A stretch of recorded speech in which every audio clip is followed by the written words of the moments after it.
Hello, welcome to Bird Chatter. I'm your host, Mike Allen, and today we are talking about celebrating number 4 and number 5.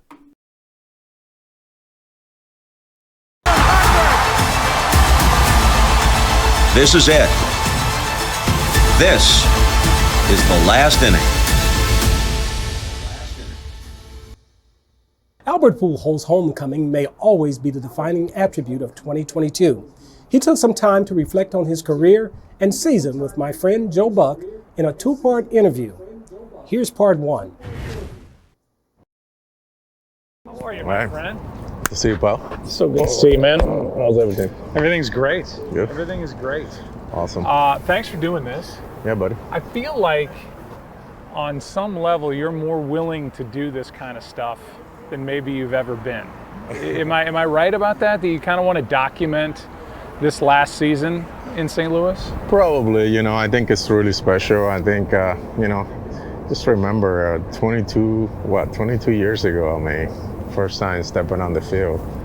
Where was it? Where was the old stadium? Right across the street, Yeah. I think. Back that way. Yeah, and to be able to, to be back and just reflect on everything, 10 years after you leave here and come back and just have another opportunity, to finish your career where everything started for me is just a blessing, So I really try to enjoy every moment, every time that I take the field, every stadium that I go for the last time, because it is going to be the last time that I go as an active player, Are you thinking numbers, or when does that moment get you?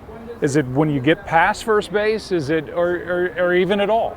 I don't. I'm gonna have plenty of time to look back and really sit down with my kids and friends and really look the amazing things that I done in this game. Don't get me wrong. It's not like I don't know where I stand in history, but it's hard.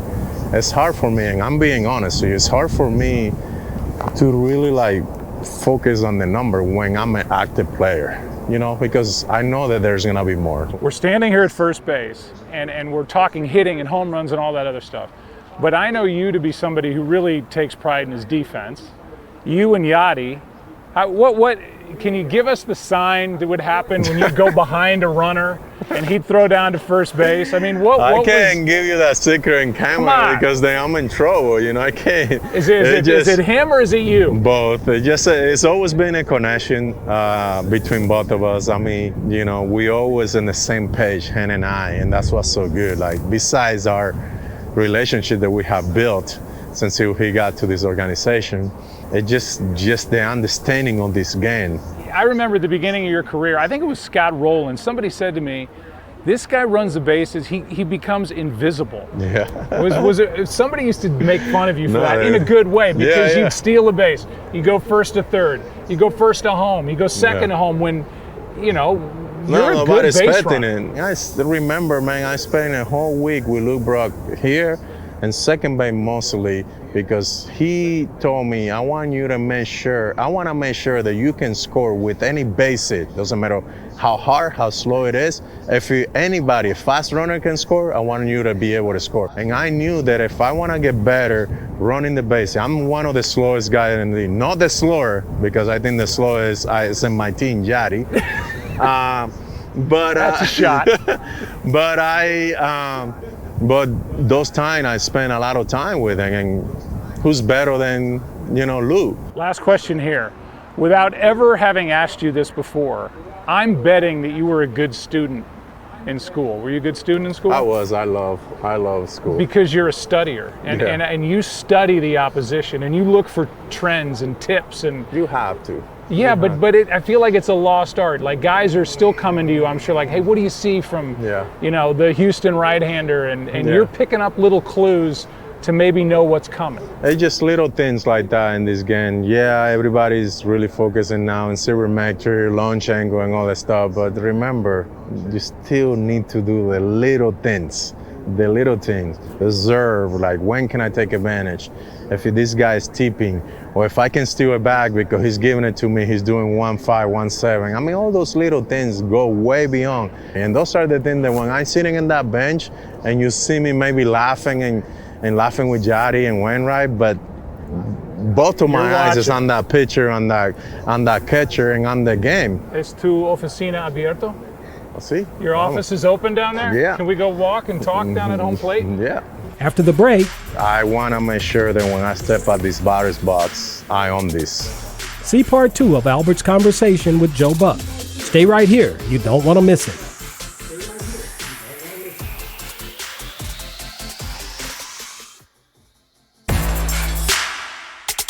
Before the break, we showed you part 1 of an interview between Joe Buck and Albert Pujols. Here's part 2. You're a very humble guy, but when you dig in right here, this is yours, isn't it? Yeah. I want to make sure that when I step out this batter's box, I own this. No matter who I'm facing, trust in my work, and execute, whatever I had to execute that night. I'm wondering, I don't think I've ever asked you this. How is this ballpark to hit in, and how does this ballpark compare to the old Busch Stadium? This is tough. This one? This ballpark is tougher than old Busch. As you see,